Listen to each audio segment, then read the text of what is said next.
Hello friends, तैयारी साथ साथ चैनल में आपका स्वागत है। अगर आप टीजीटी पीजीटी हिंदी की तैयारी कर रहे हैं तो चलिए हम तैयारी साथ साथ करते हैं जिससे हम अपने लक्ष्य को पा सकें। तो हमारा सबसे पहला टॉपिक है हिंदी भाषा का विकास, हिंदी भाषा का उद्भव एवं विकास। उसमें हम सबसे पहले नागरी लिपि का विकास, इसमें कितने प्रश्न बनते हैं जो कि बहुत ही ज़्यादा परीक्षा में पूछे जा सकते हैं। कई बार ऐसा होता है बिल्कुल छोटे छोटे पॉइंट्स ऐसे जो हमें पता होते हैं और हम उसको छोड़ के चलते हैं, ये कोई इम्पोर्टेंट पॉइंट नहीं है, वहाँ से भी प्रश्न पूछ लिए जाते हैं और हम कंफ्यूज होके रह जाते हैं क्योंकि ऑप्शन एग्ज़ाम में ऐसे दिए जाते हैं। 2 को तो हम लोग नेगेटिव कर सकते हैं लेकिन जो 2 रहते हैं उनमें हम लोग कंफ्यूज हो जाते हैं। तो सबसे पहला प्रश्न हम देखेंगे, प्रत्येक भाषा की अपनी क्या होती है? प्रत्येक भाषा की अपनी होती है लिपि, और जो प्रत्येक भाषा की अपनी लिपि होती है उस किस काम आती है? उससे हम लोग उस भाषा को लिख सकते हैं। तो सारे अलग अलग भाषाओं की अलग अलग लिपि होती है। तो उसी प्रकार हिंदी की लिपि है देवनागरी, अंग्रेजी की लिपि है रोमन, उर्दू की है फारसी, पंजाबी की है गुरुमुखी। तो इस प्रकार से हमारे ये 4 प्रश्न और बन गए कि ये पूछा जा सकता है हिंदी की लिपि कौन सी है, अंग्रेजी की लिपि कौन सी है, उर्दू की लिपि कौन सी है और पंजाबी की लिपि कौन सी है। ये बिल्कुल बेसिक क्वेश्चंस हैं जो एग्ज़ाम में पूछ लिए जाते हैं। तीसरा हमारा प्रश्न बनता है देवनागरी लिपि का आविष्कार कौन सी लिपि से हुआ है? तो देवनागरी लिपि का आविष्कार हुआ है ब्राह्मी लिपि से। देवनागरी लिपि का सर्वप्रथम प्रयोग कहाँ पर हुआ है? तो देवनागरी लिपि का सर्वप्रथम प्रयोग हुआ है गुजरात के राजा जयभट्ट के शिलालेखों में। पांचवा हमारा प्रश्न बनता है देवनागरी लिपि हिंदी प्रदेश के अतिरिक्त और कहाँ कहाँ प्रचलित है? तो कहाँ कहाँ प्रचलित है? महाराष्ट्र एवं नेपाल में। छठा हमारा प्रश्न बनता है सर्वप्रथम लिपि सुधार समिति का गठन किसने किया था? तो इसका उत्तर बनेगा महादेव गोविंद रनाडे ने।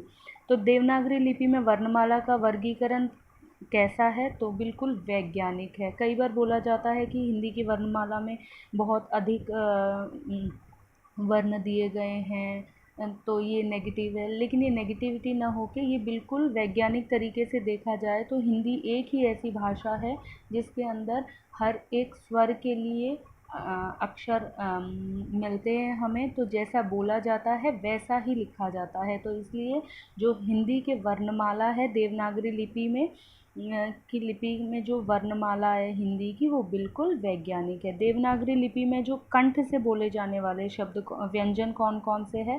क ख ग घ। और तालव्य व्यंजन कौन कौन से बनते हैं? च छ ज झ नी। और मूर्धन्य व्यंजन ट ठ ड ढ न। दंत्य व्यंजन बनते हैं त थ द ध न। ये देखिए कि हम लोग जब बोलते हैं तो हमें कहाँ पर स्पर्श हो रहा है। जैसे हम त बोल रहे हैं तो हमारे दंत को स्पर्श हो रहा है, तो हमारे ये कौन से व्यंजन हो गए? दंत्य व्यंजन हो गए। त थ द ध न। ओष्ठ कौन से हैं? जो होठों से प फ ब भ म। अंतस्थ व्यंजन कौन से हैं? य र ल व। ऊष्म व्यंजन है श स श श स ह। संयुक्त व्यंजन कौन से हैं? क्ष त्र ज्ञ और श्र। और द्विगुण व्यंजन कौन से हैं? ड और ढ। तो हिंदी वर्णमाला के लिए और भी प्रश्न बनते हैं, जैसे कि पूछ लिया जाता है हिंदी वर्णमाला में कुल स्वरों की संख्या कितनी है? तो उसका उत्तर होगा 11। अनुस्वार कितने हैं? 1। विसर्ग कितने हैं? 1।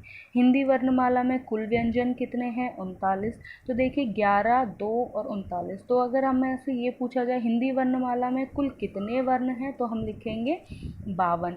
अघोष ध्वनि कौन सी है? अघोष ध्वनि हम किसे कहते हैं? वह ध्वनि जिसके उच्चारण में, जिसका जब हम उच्चारण या बोलते हैं तो उसमें स्वर तंत्रियों में कंपन नहीं होता है, जैसे क ख च छ ट ठ, इनमें क्या है? कोई कंपन नहीं होता है। ऐसी जो ध्वनियाँ बनती है उनको क्या कहते हैं? अघोष ध्वनि। और 22वां प्रश्न हमारा बनता है वह ध्वनि जिसके उच्चारण में स्वर्ण तंत्रियों में कंपन होता है। जिसमें कंपन नहीं होता है उसको अघोष ध्वनि कहते हैं और जिसमें कंपन होता है उसको सघोष कहते हैं। देखिए स का मतलब होता है सहित, अ का मतलब होता है उसका न होना। तो सघोष ध्वनि में क्या होता है? स्वर तंत्रियों में कंपन होता है, जैसे ग घ ज झ म, ये सारे कौन से हैं? सघोष ध्वनि। और अघोष ध्वनि में क्या होता है? कंपन नहीं होता। अ का मतलब होता है लोप होना। हमारा 23वां प्रश्न बनता है, जिसके उच्चारण में श्वास की मात्रा कम निकलती हो उसे क्या कहते हैं। इसके अंदर देखिए क्या प्रश्न, जिसके उच्चारण में श्वास की मात्रा कम निकलती है, कम का मतलब अल्प होता है, तो उसको कहते हैं अल्प प्राण व्यंजन। जैसे क, ग, ड, च, झ, च, ज, नी। ठीक है। जिसके उच्चारण में अत्यधिक श्वास, जिसके अंदर ज़्यादा निकलती है श्वास, अत्यधिक श्वास निकले, उसे क्या कहते हैं, उसे कहते हैं महाप्राण व्यंजन। ठीक है। जैसे फ, छ, ठ, भ, ध। ठीक है। संयुक्त व्यंजन में हमारे प्रश्न इस तरीके से पूछे जाते हैं कि क्ष, क्षत्रिय वाला क्ष दे दिया जाता है और पूछता है ये किस किस व्यंजन से मिला हुआ है। क पे हलन प्लस जमा क्ष पे हलन। त्र कैसे बनता है, त पे हलन जमा र पे हलन। ज्ञ कैसे बनता है, ज पे हलन प्लस नी। उसी प्रकार 26वां हमारा प्रश्न बनता है, स्वर ध्वनियों के उच्चारण में किसी अन्य ध्वनि की सहायता लेनी पड़ती है नहीं लेनी पड़ती है, तो उसका उत्तर आएगा नहीं लेनी पड़ती है। व्यंजन के उच्चारण में अन्य ध्वनियों की सहायता लेनी पड़ती है। स्वर तो खुद ही स्वर है तो स्वर में किसी की सहायता नहीं ली जाती, लेकिन व्यंजन के उच्चारण में स्वरों की सहायता या ध्वनियों की सहायता लेनी पड़ती है। देवनागरी लिपि कैसी है, एक अक्षरात्मक लिपि है। किसने अ की बाराखड़ी का सुझाव दिया और स्वर ध्वनियों की संख्या कम कर दी, काला कालेलकर ने। इन्होंने क्या किया था कि अ की बाराखड़ी, जैसे बाराखड़ी में हम लिखते हैं ना क, का, की, उसी तरीके से इन्होंने क्या अ की बाराखड़ी को हटा दिया और अ और आ, ई और ई, इस तरीके से वो एक ही बाराखड़ी को रखा। किसने, काला कालेलकर ने।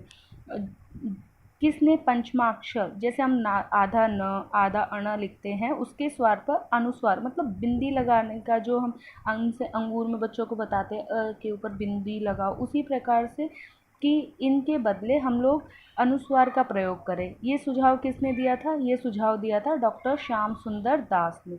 तो देखिए फ्रेंड्स, मेरे हिसाब से ये 30 प्रश्न बनते हैं। अगर आपको लगता है कि और भी प्रश्न है जो कि बहुत ही ज़्यादा इम्पोर्टेंट है, तो आप मुझे मैसेज करके बताइए कि ये वीडियो कैसी लगी, क्या ये वीडियो आपकी सहायता कर सकती है आपकी तैयारी में या नहीं। Thank you.